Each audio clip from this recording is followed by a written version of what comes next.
Let's get perspective on what the president had to say from Loyola law professor Jessica Levinson. So, Jessica, you heard what President Biden had to say. Your thoughts? My thoughts that this was an impassioned plea. He was really begging. We've heard him in a similar stance before where he said, this is just reasonable. This is just common sense. I thought it was important that he actually started with the law at the very beginning, after he detailed the tragedies, after he detailed kids bleeding out in their classrooms. He moved on to why it is possible to have common sense gun control. Again, my perspective. And he said the Second Amendment, like all other amendments, it's not an absolute right. That famous decision in 2008 where Justice Scalia said, we're recognizing an individual right to bear arms. It's not just for the militia, it's also for individuals. He recognized that's step one. Step two is, but when can we burden that right? When is the government interest strong enough? And what President Biden said is, now, these are the reasons that the government interest is strong enough. Of course, Justice Scalia was an iconic conservative Supreme Court justice known as a hunter, so it was quite something when he made that point. Of course, the court has changed a lot since 2008. The country has changed. We've become more hardened in our political opinions, more partisan as a country, even since then, back when Joe Biden was a member of the U.S. Senate. Is there any path forward on this, realistically, to do anything that he's talking about?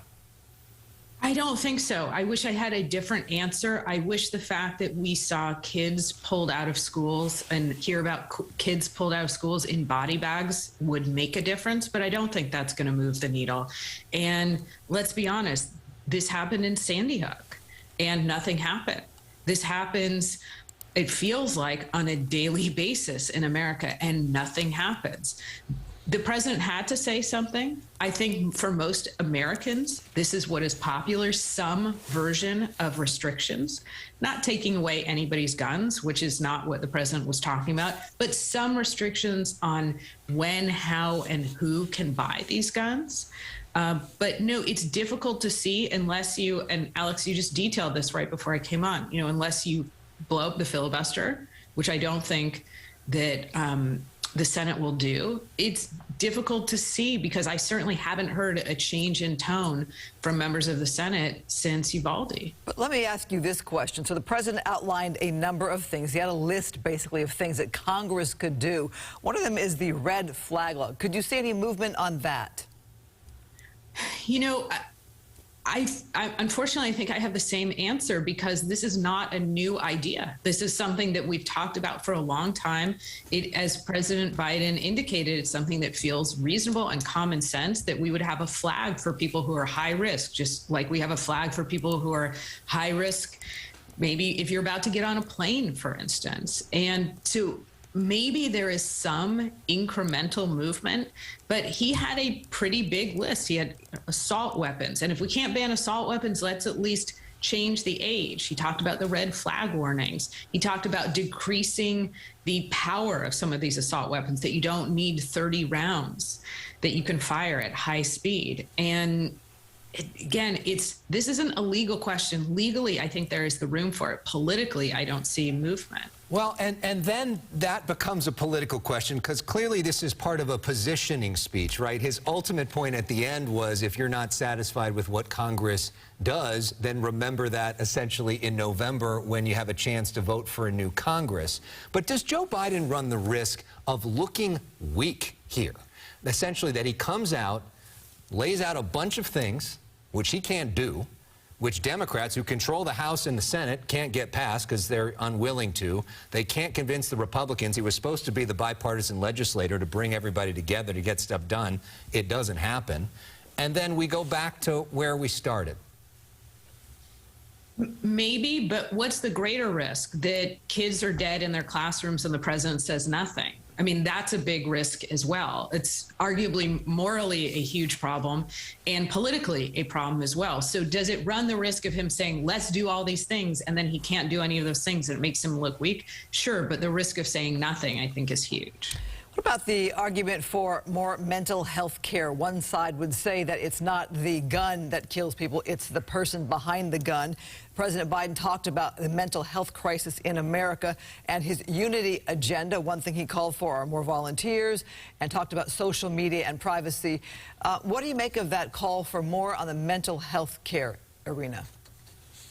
I mean, I think it's a good acknowledgement that we don't want to solve one part of the problem.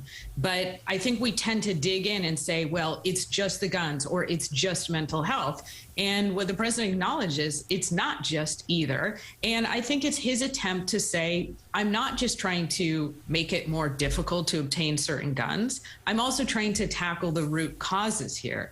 So it's a broad-based appeal.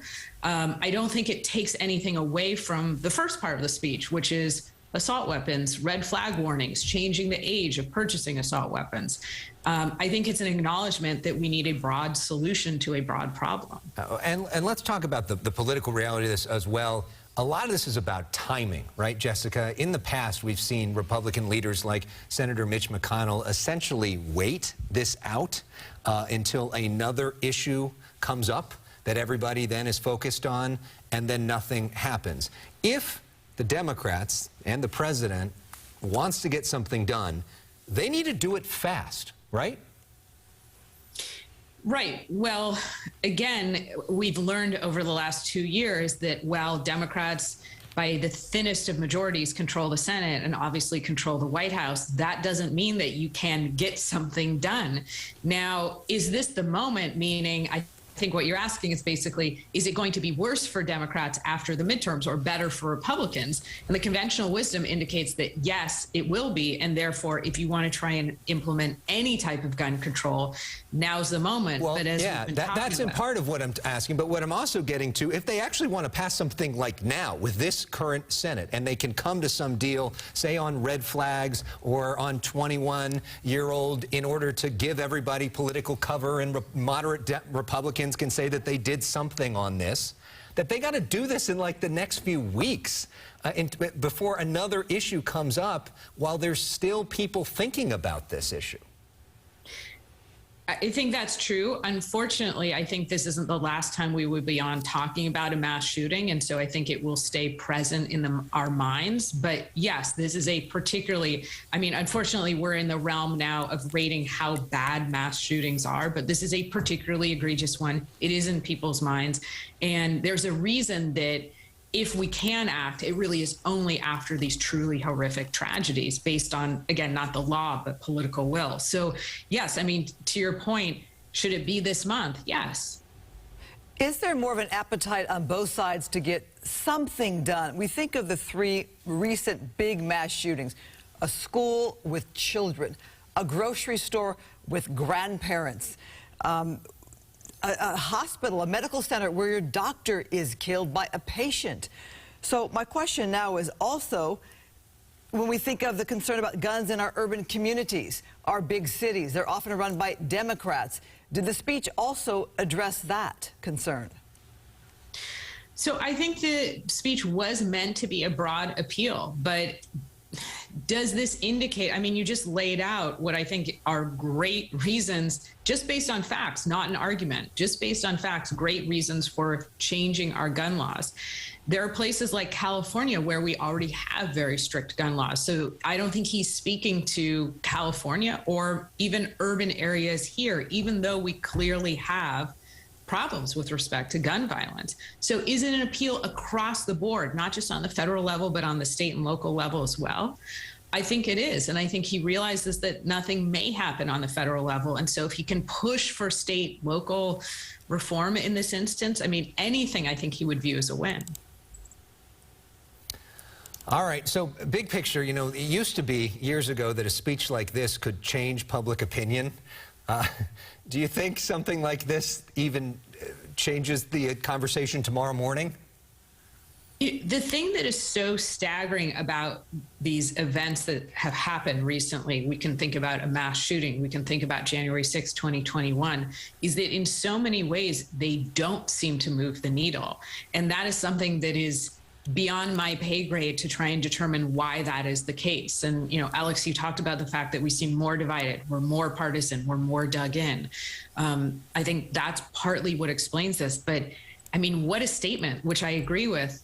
The president of the United States begging people for gun control reform after visiting the graves of children may not even be the thing that moves the needle. I think that's true. And the only thing that seems to change after all of these incidents is gun sales go up over and over again, and the gun manufacturers end up making a lot more money after each of these incidents. Jessica Levinson, thank you for your perspective on this. We really do appreciate it. Unfortunately, we hope to not talk to you again under these circumstances again soon. We move on now and officially begin the news at 5 o'clock.